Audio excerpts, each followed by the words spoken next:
Welcome to week 5 of the fantasy football season. Your star wide receiver is either hurt, on a bye, or not getting enough targets. And you're looking at this week's lineup thinking, how am I going to win this one? Well, don't worry. We've got you covered because on today's episode of the Regression to the Mean podcast, we have the only wide receiver rankings you will need to win week 5 of the NFL season. I'm your host, Shaun. I'm joined by my good friend, co-host, fellow knower of ball, Keegan Thompson. Keegan, how we do today, man?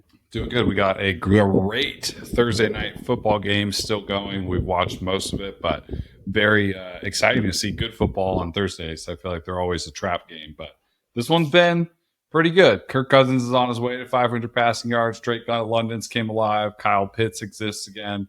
And Bijan Robinson is still a non-factor in the fantasy world. So we might be back to Arthur Smith 2.0.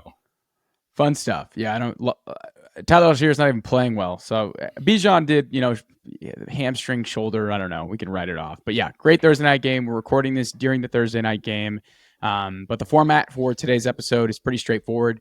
I've ranked the top 50 wide receivers. I've broken them into 7 tiers. I'm going to take you all through each tier. I'm going to share guys that I'm higher or lower on versus Fantasy Pros expert consensus rankings. As I go through each tier, we're going to stop. Keegan's going to share his thoughts on guys that he likes or doesn't like this week. We unveiled a new RTM score that we essentially use to power our rankings. It is a weighted system that takes into account usage, production, the Kadero Hodge walk-off touchdown just caught my eye. I'll say that again. Kadero Hodge. Kadero Hodge just walked off game winner. I have no idea what's going on with Atlanta. That is insane. But yes, the RTM score would essentially takes into account usage, production, game environment, how much is the team protected via Vegas. It also takes a look at the defense that the wide receiver is going up against. So we're working through it. It's relatively new, but we're a big fan of it. If you have any feedback on it, drop it in the comments below.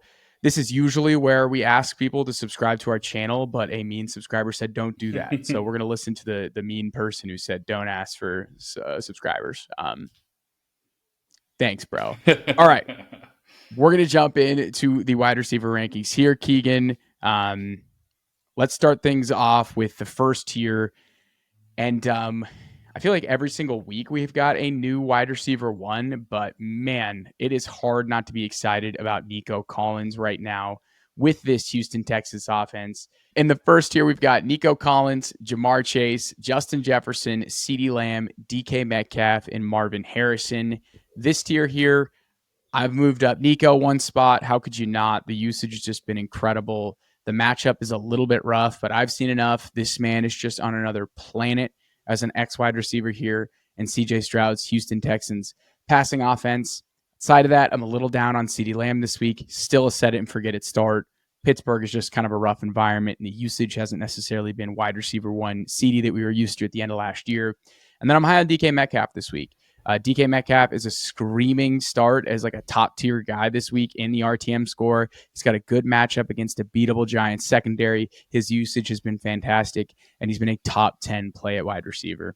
I'll pause here over the first 6 guys. Keegan, this is kind of with bye weeks in place, with injuries, this kind of feels like a really strong top 6.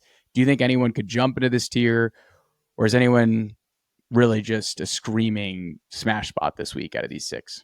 Yeah, we got to talk about Nico Collins, right? Like number 1 wide receiver on the week, scored 33.1 fantasy points on 32.3 expected fantasy points last week. Also had a 50% first read target share, which is the 3rd most by any wide receiver in a game this season.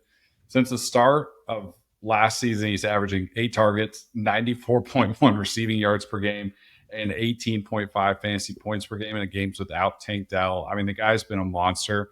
He's basically like Julio Jones, and I feel like he's one of the only wide receivers that's eating deep over the middle routes in the NFL with all the whining and complaining about too high shell coverage. Like the Texans are just throwing it deep to Nico Collins over the middle of the field anyways. So got to shout out Nico. I think he's definitely a top 5 wide receiver play the rest of the season, regardless of what wide receivers are suiting up for the Texans. Chase, Jefferson, both make sense to me. Justin Jefferson, that's a tough matchup. Even though he scored in their last matchup, his yardage total wasn't great against the Jets when they last met.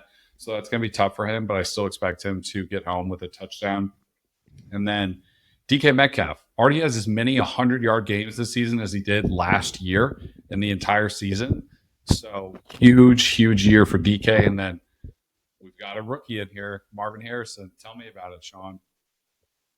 Marvin Harrison's got a beatable matchup against the Niners. You can throw on the Niners a bit. He'll probably see shadow coverage from Charvarius Ward, who's been susceptible to getting beat on the deep ball this year. Wouldn't be shocked if Maserati Marv had a huge touchdown this week against the Niners. I don't know if they win, but if you look up and Scott Hansen's like, whoa, 50-yard touchdown from Marvin Harrison, I would not be shocked against the Niners this week. So I feel confident about Marvin Harrison. It's a bummer we don't have Malik Neighbors, that he's been omitted from the rankings this week. It does not look like he's going to play this week. So just a caveat here with Neighbors out. If he does play, he's in this top 6, top 7. So just keep that in mind. But we're going to be acting like he's not playing this week. Moving on to the next tier, guys, wide receivers 7 through 12. Jayden Reed. He's been the wide receiver 1 and wide receiver 2 in both of Jordan Love's starts this year. He's got a cake matchup against the Rams. Love Jordan Reed this week. Probably the most efficient wide receiver right now in all of fantasy. Wide receiver 42 usage, 6th overall rank. Just insane. He's just a hell of a player. Wide receiver 8, Chris Godwin. 9, Drake London. We recorded this after the game. Drake London had a monster game. That was the best game of Jake London's career by far. I think, did he have a 30-burger in that game? I didn't. I can look at the final score for you. Yeah, I mean, he had like 8 catches for over 100 yards in a tug. I'm guessing he got to like 30 or like close. Yeah, he is. Sorry, I'm scrolling through my sleeper matchups. 33.4 points for Drake London. That's got to be the best game of his career. Oh, for sure. London looks legit. I may be capitulating on my London takes at the beginning of the year. This Falcons offense is really coming alive, and London looks awesome. Diontae Johnson looking absolutely amazing here in the Andy Dalton-led Carolina Panthers attack. Basically, this whole entire offense is built around getting DJ the ball. He's an alpha. Deebo Samuel, I've got him 4 spots ahead of expert consensus rankings. Feel really good about Deebo in this one. Bad secondary against the Cardinals.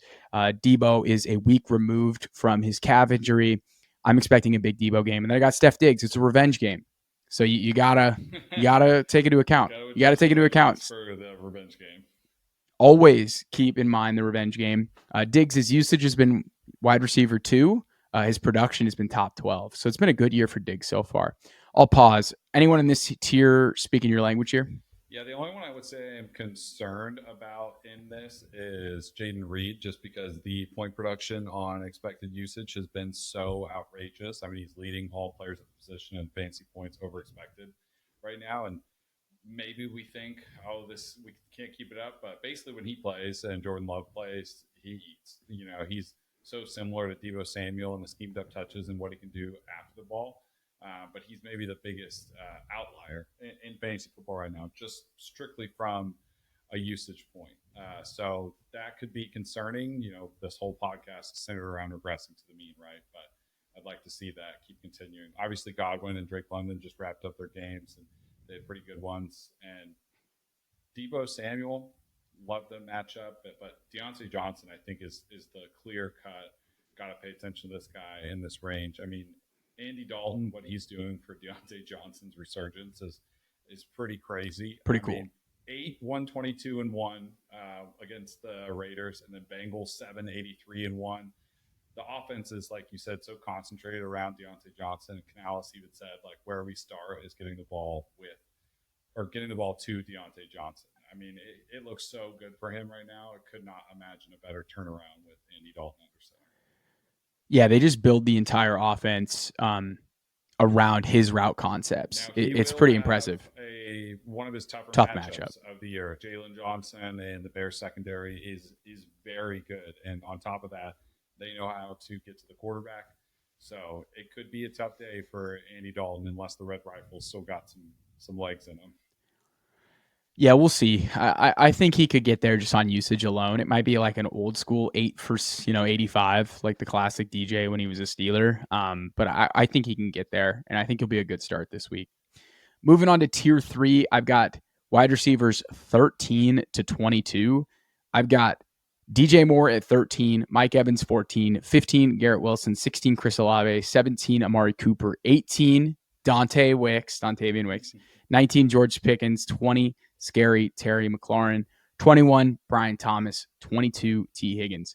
Pretty large tier here. But I think in terms of callouts, I got DJ Moore up ahead of expert consensus rankings. It's a good matchup. You can beat Carolina's secondary. Revenge game too. Got to be excited about his revenge game against Carolina. Mike Evans just went crazy. Mike Evans is just the shit. Hall of Famer. Gotta love Mike Evans. He's the best. Low on Garrett Wilson, even though this is a good matchup against Minnesota. Maybe this is a get right game here in London, but you never know with these London games. A little bit lower on Chris Olave. Tough matchup against Kansas City. But he looked really good last week, and it's been a couple good weeks in a row for Chris Olave. I'm really high on Dontayvion Wicks. I've got him 12 spots ahead of expert consensus rankings. Romeo Doubs did not practice today due to a personal matter.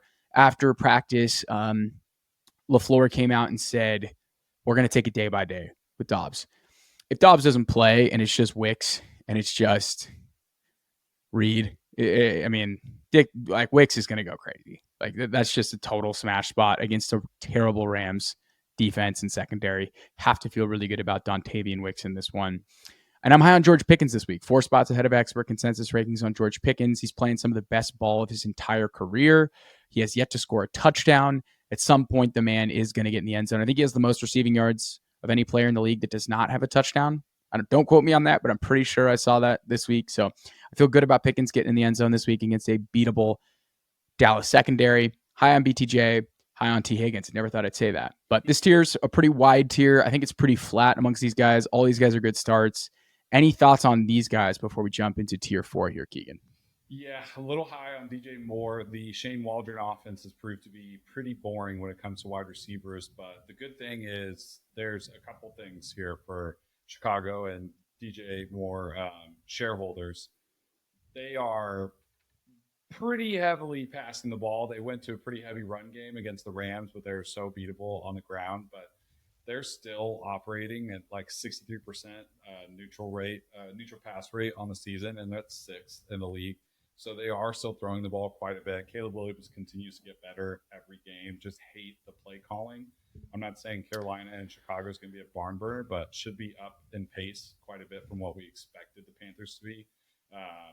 Since Bryce Young lost his job, they only had 4 total explosive plays in the time that Bryce Young was starting, and now they've had about 15 explosive plays since Andy Dalton took over. So that offense is picking up. Chicago's passing the ball at an extremely high rate, like top 6th in the league, as I mentioned. Oh my goodness, I was trying to say top quarter, didn't make sense, but hopefully the pace of that game and a visit to the Carolina Panthers defense can get DJ Moore right.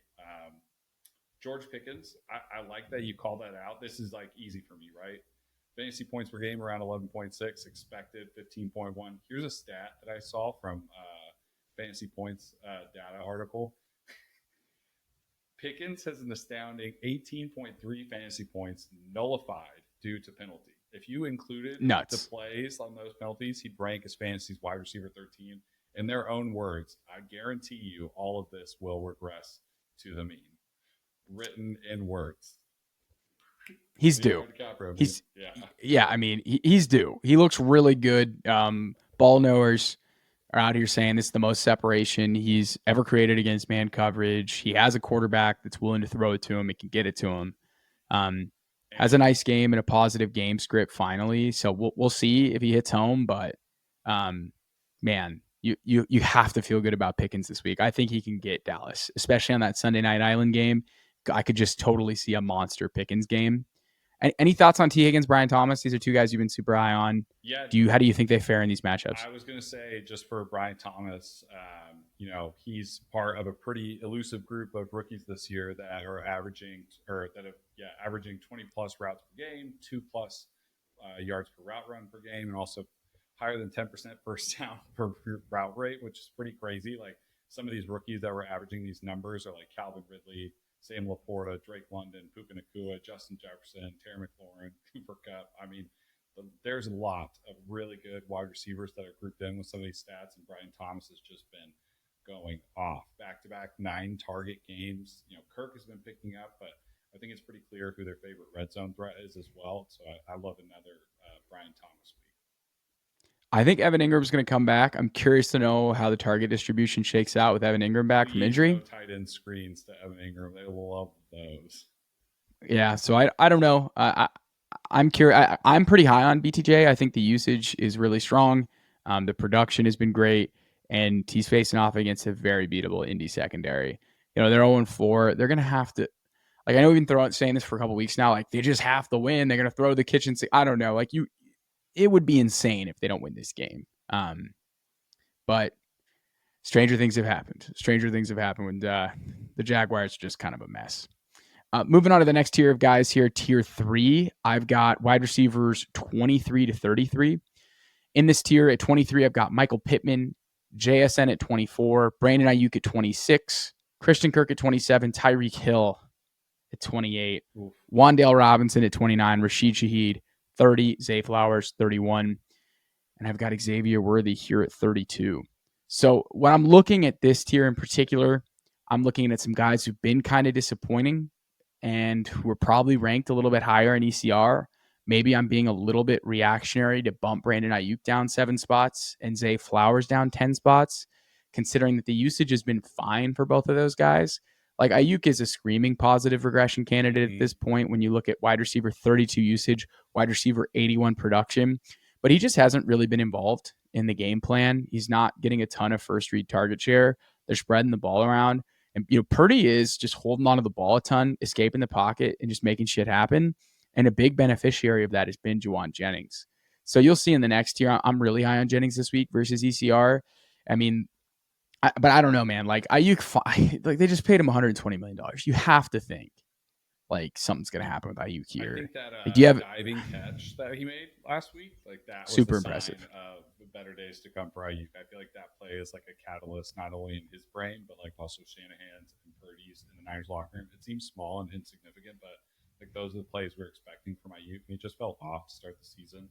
Like we mentioned on the running back episode, like, preseason's now over. First 4 games are out of the way. Like, we're about to start playing some real football. Tyreek, man, this is sad. Rough. This is really rough. And you know what? It takes one play. It takes one play for Huntley to hit him on a route and him to house it to change everything on his week-to-week output. But right now, we can't, in good faith, rank him any higher than this. He is Tyreek Hill, and that's why he'll still keep him as like a top, what do we have, 28 play, top 28 play, which feels terrible to say. But we kind of have to see Huntley and that offense move the ball in the passing game before we can bump him up a little bit. I'll call my shot here and say the highest finisher out of this list is going to be Xavier Worthy. You think Xavier Worthy? You think this is the week? They have no other option. They cannot continue to pass the ball to Justin Watson. Like, Rashid Rice officially on IR. Travis Kelce had a nice little bounce back game. We all know there's no Hollywood as well, too. The run game is completely different without Pacheco. This is the week. Like, Andy Reid's either going to come up with some scheme touches, or we're just going to see him turn into more of a real wide receiver this week. You have to think that they start to get him involved in some of those drag routes, over, like those concepts over the middle of the field, try and get him the ball in space and see if he can create yak. What's funny about Xavier Worthy at Texas, he wasn't necessarily a deep ball guy. It was you threw him screens or stuff underneath, and he was shifty and could break tackles. I understand why Reed's a little worried to do that, because he looks like he's just going to break when he gets tackled. So I understand some concern for Reed to do that. But I agree. Worthy did have that huge touchdown. That can happen at any time. And then maybe we scheme up 3 or 4 additional looks. Like, all we need is 5 or 6 catches for Worthy, I think, to hit home. But he's mostly been like a 3-catch guy so far through the first 4 weeks. But you just traded up to draft this guy in the first round. You just lost Rashid Rice. You have to imagine that they're going to get him more involved. I think that's a good call out. I think next week, Worthy could be someone who's more of a wide receiver 2 in that range, but we'll see. I'm cautiously optimistic. I could not go through a wide receiver rankings episode without calling out Wan'Dale Robinson.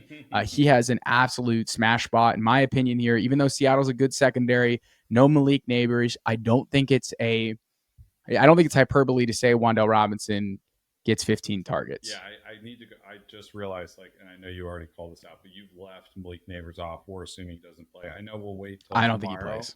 but DNP today, for folks listening to this, on his concussion, which is already not a good sign. And if he doesn't get cleared tomorrow or, like, doesn't participate in practice, he's not playing. So can understand the bump in Wan'Dale Robinson. My only concern with that is no Malik Neighbors doesn't help Wan'Dale Robinson. I feel like he's also a beneficiary of him being on the field because there's so much attention being paid to what is the wide receiver one in fantasy right now already on the season as a rookie. So I can see it being difficult for Wan'Dale to kind of get freed up in space if they don't really have Malik Neighbors to worry about. They don't have a strong run game either, so. Yeah, I feel that, but they're just gonna throw him like 9 screens. Yeah, but so like you need those 9 screens to go for at least like 40 yards for him to justify this ranking, because if he goes, 9 catches, 10 catches, but he only gets 30 yards, it's still a 13. I mean, if he gets like 60 yards on 10 catches, he's still hitting home at 16 points. Correct, like it sounds so what I mean. disgusting to say that. He's got a threshold to make this work because I don't think the receptions are going to be a problem. I think it's the yards that will be the problem for. Yeah, it's tough to do the whole efficiency component of it, but when we're like projecting, score a touchdown against the Seahawks. Yeah, it's rough. No Neighbors is rough, and Devin Singletary might not play either. Correct. So, but that just, I mean, like we're looking at probably a 38% target share for Wan'Dale in this game, potentially. And on like 150 pass yards. That's brutal, but yeah, that's like you can't not rank him top 30 though with that many targets coming his way, in my opinion, right? Like I think you get a little wonky if you're putting him in a firm wide receiver 2 territory, which I think some people might with Neighbors out. But yeah, while we're on the subject here, I just want to go into the underdog pick'em lobby. I would love to see what they have Daniel Jones at for passing yardage currently, so we can maybe try and get an idea of what we're expecting here. But yeah, that is the issue, right? With these kind of like PPR scamdale type players is, how can we seriously project him to have a massive fantasy week if they're just not going to pass the ball or have enough yards to make it happen? Daniel Jones right now in the pick'em lobby is at 185.5 yards passing. And Wan'Dale's going to see at least 70, 80 yards of those, like just in terms of targets, in terms of maybe air yards. I would love to see if they have his, I was trying to see if they have his yardage up. They do not on the pick 'em up. Yeah. 185 yards for Daniel Jones projected by underdog right now. We're not working with a lot there. I still think he's kind of a borderline smash play, just like purely off usage, but it's not going to be pretty. If you start him, don't go actively go watch the Giants. Just look up at the end of your day and say, oh, how many points did Wan'Dale get me? That'd be my advice if you start Wan'Dale Robinson this week. Other two, like JSN has really good usage, hasn't really hit home. He still has this really low ADOT roll. I wish that they'd get him going like they did in week 2. Maybe we see that this week, but I want to rank him higher. The RTM score wants him higher, but I feel like I got to stay within the bound, like the range of ECR on JSN right now. I don't want to get him too high on him based off of his just production. Like you said, the usage is great, but he's only reached 55 yards receiving once this season. And Metcalf has been the other one who's really been benefiting from the usage. Just dominating. So if this game gets out of hand, like maybe I think it is, and the Giants don't score a touchdown, I can understand the kind of the ranking here on JSN. I've got a question for you. Say you have Dontayvion, Wicks, JSN, and Tyreek Hill. Who's the odd man out? If you had to pick 2. That's a horrible question to answer. I mean, no Christian Watson. I think regardless, I'm putting Wicks in. His usage without Watson, like when he gets a full-time role, is outstanding. I mean, he's converting at such a high rate, and he's so efficient with his touches that it's hard for me to sit him. I mean, because Miami's playing New England, I think they're just going to get dragged down. I might sit Tyreek, in all honesty. I might. Like, I think I'd rather go JSN, Wicks, bet on the offenses. Just exactly.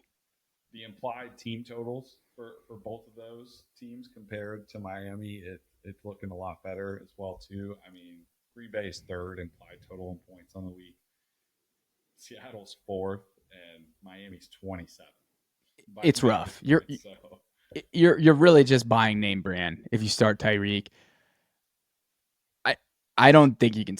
But like, imagine if Tyreek catches 2 bombs and you sat Tyreek Hill. Yeah, I mean, like Miami almost had him on one last week. Maybe another week of those. They work on that in practice and they get it right. And that's what it takes, though.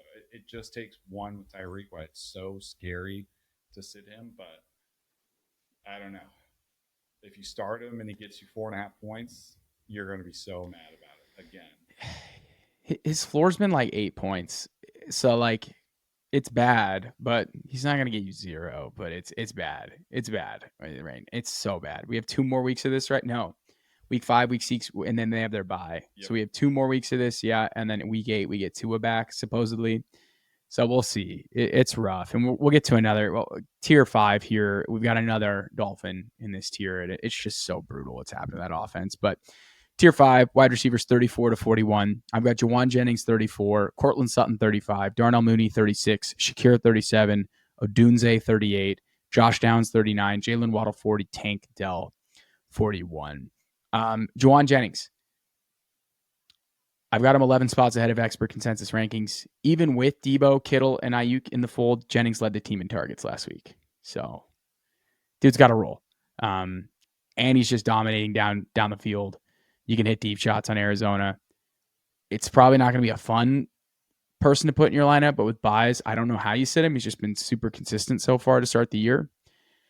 I'm a big Sutton guy purely off the usage. Top 7 usage, but 54th in production. He did catch a touchdown last week. You can pass on the Raiders. I mean, hopefully Bo Nix discovers the forward pass. I'm a little bit low on Shakir, even though his production's been good. His usage has been 77th. No practice for Shakir. Wednesday and Thursday missed with injury. So that's he might not play.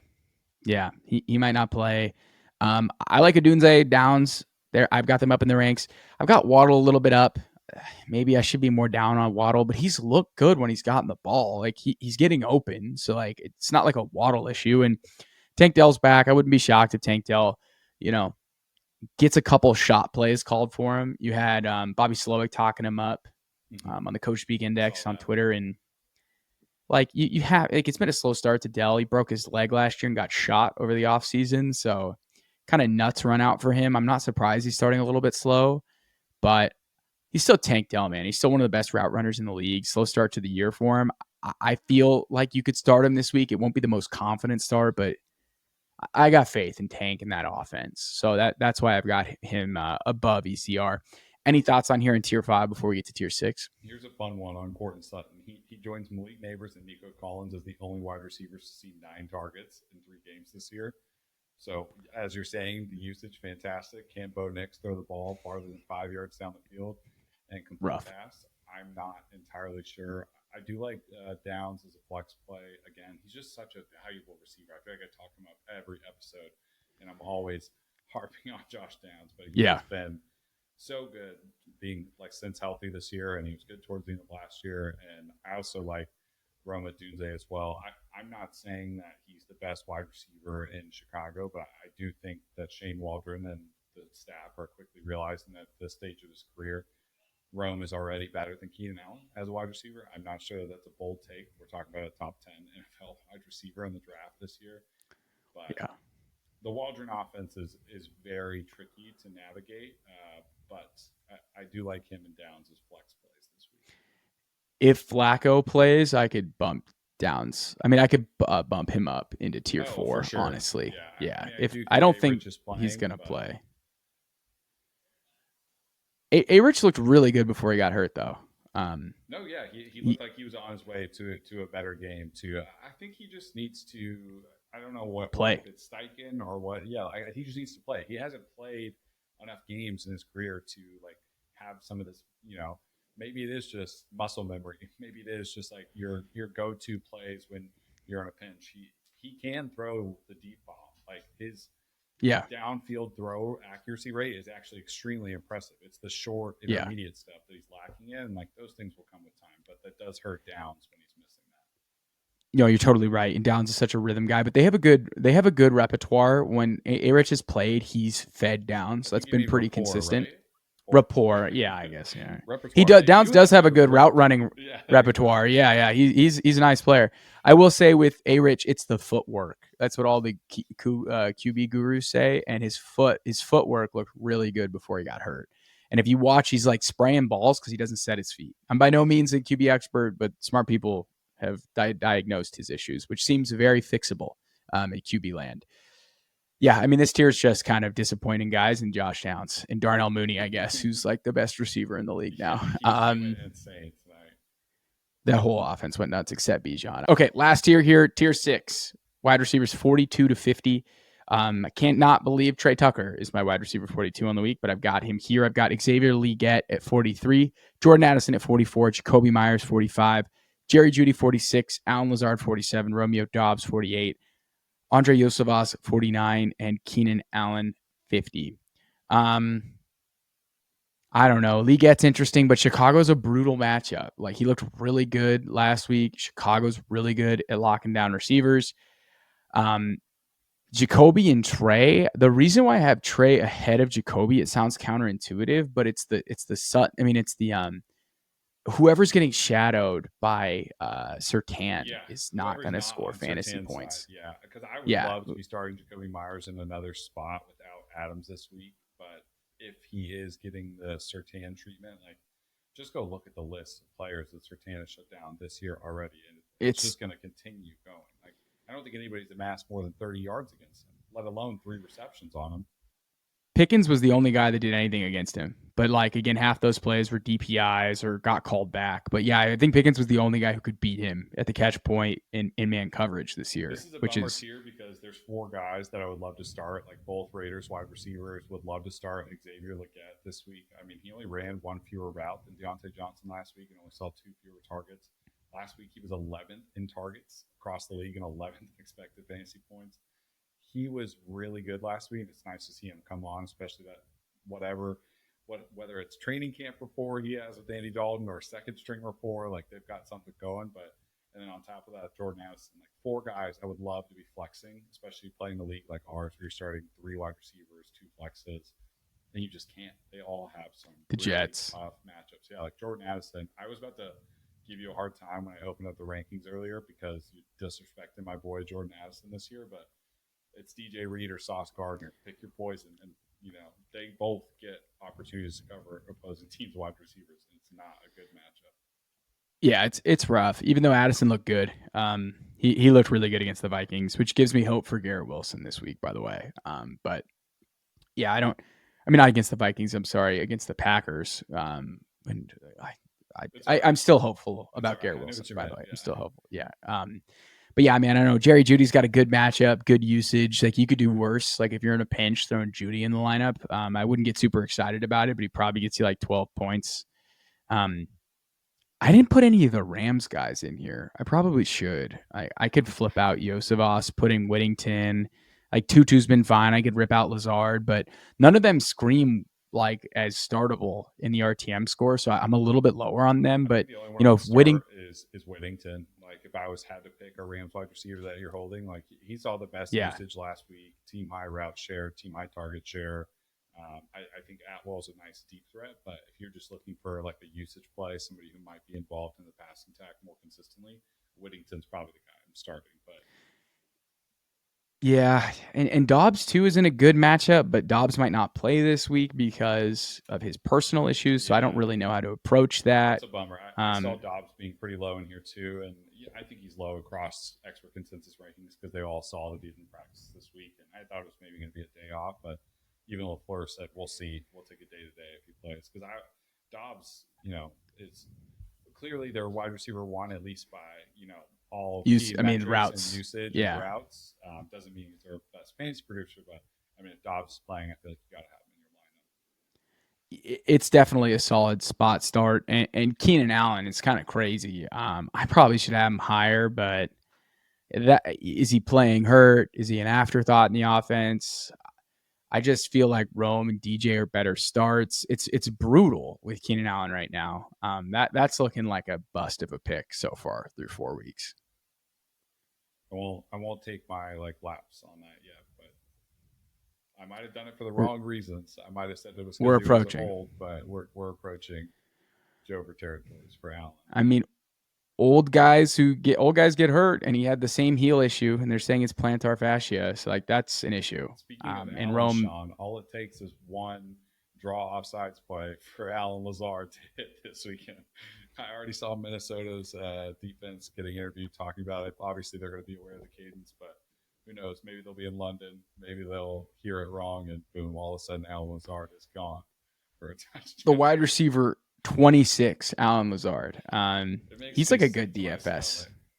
He's a good, if you play the showdown slate off the London game, he's like a fun guy you could play. But that's it, man. 50 wide receivers, 60.